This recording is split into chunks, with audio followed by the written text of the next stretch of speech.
Salut les amoureux du ballon rond, on commence cette revue de presse en Croatie avec la qualification au bout de la nuit et surtout au bout du match, puisque les derniers finalistes de la Coupe du Monde se sont qualifiés au tir au but après prolongation, 2-1. Et l'homme de cette séance de pénalty n'est autre que le gardien croate Livakovic.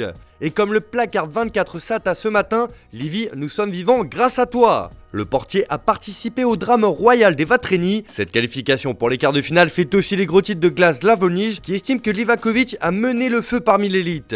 Même chose en une de Yutarjny pour qui Livakovic garde le rêve possible avec ses 3 pénaltys arrêtés. Forcément au Japon on est déçu et on parle de malheur pour les journaux du pays.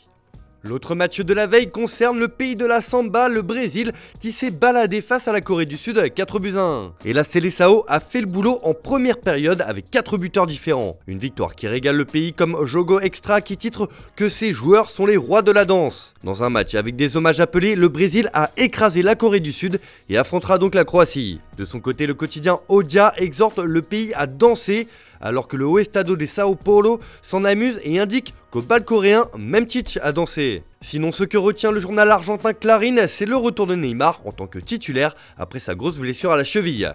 Le joueur du PSG a marqué un pénalty hier soir et a participé au spectacle du Brésil. L'équipe s'amuse et titre Alors on danse, reprise d'un célèbre titre musical. Pour le supplément football du Mirror, l'irrésistible Brésil se régale et surtout fait peur avec un Neymar de retour. Un mot chez les Sud-Coréens où le Korea Jonggang Daily estime que la sélection s'est battue contre vents et marées mais n'a pas résisté à la fureur carioca.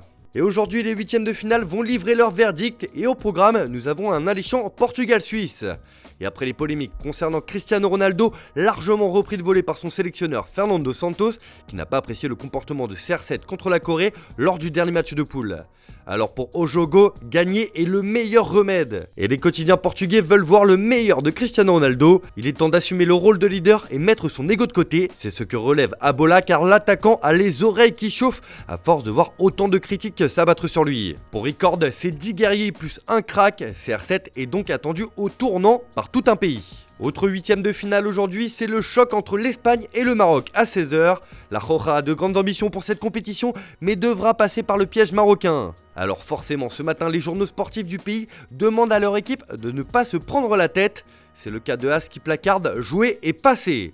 La consigne est simple donc, et c'est le discours tenu par Luis Enrique en avant-match. Le journal Sport va plus loin et incite l'équipe nationale à attaquer. Marquer des buts permettra d'écarter cette équipe marocaine, estime le média. Réponse en fin d'après-midi. En Angleterre, on se projette déjà sur le quart de finale contre l'équipe de France samedi et un homme attire toute l'attention outre-Manche, vous vous en doutez, c'est Kylian Mbappé. Le Daily Mirror estime que l'attaquant du PSG est tout simplement hors du monde. L'Angleterre est avertie, Mbappé est un extraterrestre, juge le tabloïd qui compte sur ses joueurs pour le museler. On a envie d'être chauvin et de dire bonne chance à Maguire et consorts. Et oui, car comme l'indique dans ses pages intérieures le Parisien, Mbappé leur met déjà la fièvre. L'attaquant provoque un incendie planétaire par ses performances répétées au Qatar.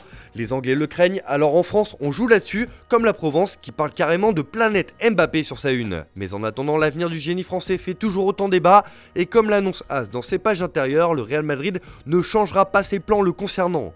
Malgré ses performances exceptionnelles durant le mondial, les merengues ne tenteront pas de le recruter en 2023, c'est hors de question.